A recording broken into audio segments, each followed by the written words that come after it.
All right, Dan, you guys been out here a couple weeks now. Kind of, I guess, what's the feeling to be back out here and play probably what's going to be maybe your last fall? Feels great. After the abrupt sort of end to our season last spring and the good start we got off to, it feels really great to get out here and be with the guys again. Now, when you talk about that, you guys got off to a hot start last year and kind of were feeling some momentum there. What do you guys do to pick up where that left off to kind of keep it going this year? We try not to think about last year too much, just kind of keep your head down, focusing on this year. We got a clean slate, so we're off to a 0-0 start, so it's really important to get the guys going again and see what we can do. Now, a lot of talent returning from that team based on the fact that guys could come back and get an extra year, but a lot of new faces that come in too. What have you kind of seen from that mix and mash of veterans and the new guys? I've seen a good mix. It's a lot of veteran leadership coming in with a lot of young talent. It's pretty sweet to see these older guys take these young guys under their wing and kind of help develop them along with the coaching staff that we have here. Now, as a senior on this program, what are you kind of most looking forward to, whether that's cross country or track for maybe your last year here as a Panther?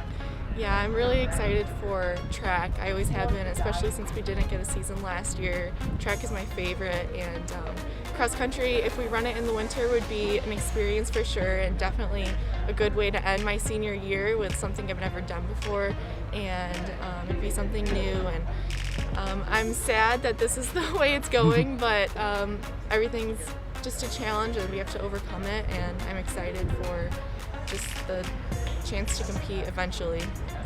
Now, for you guys, you come off an indoor championship for track, and then the outdoor season was canceled. I guess kind of what is the adjustment for a guy or a runner that does cross country and track? What are those adjustments you've now had to make?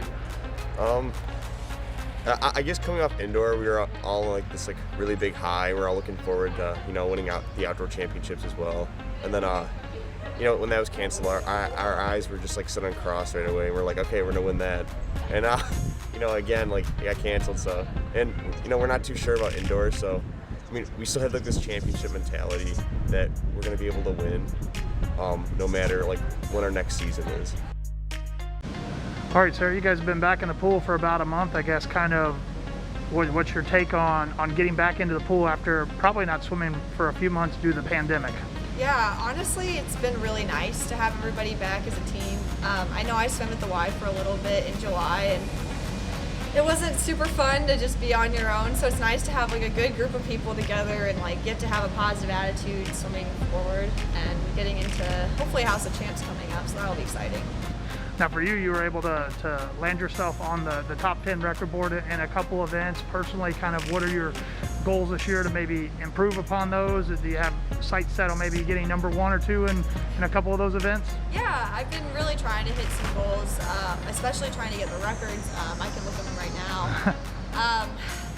It's tough because I see them and you always think there's always room for improvement, but I really would like to get 100 free or 100 back, somewhere in there, maybe 100 fly.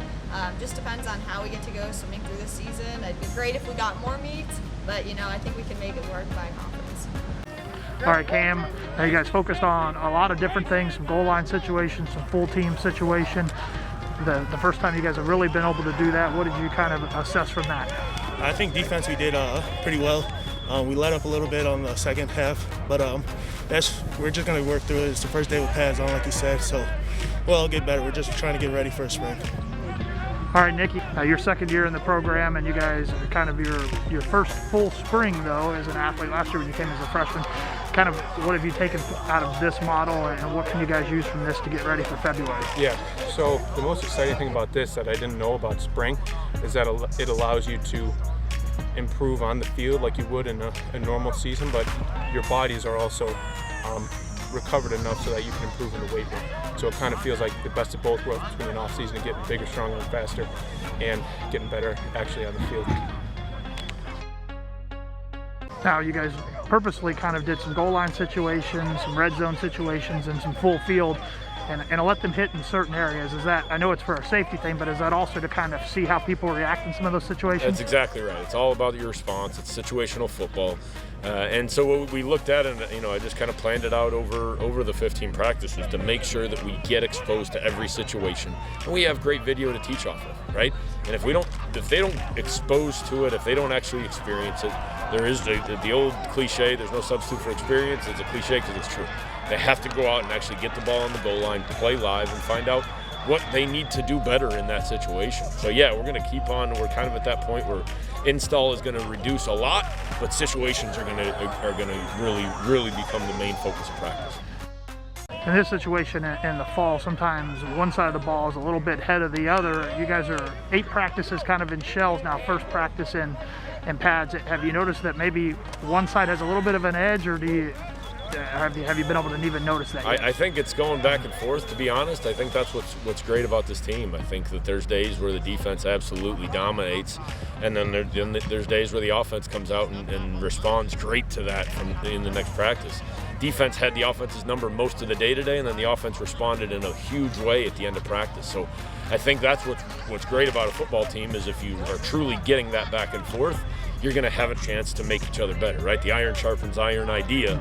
If they're playing well and we got to respond to that, then they're going to have to respond to us, and it's going to go back and forth and help us get better.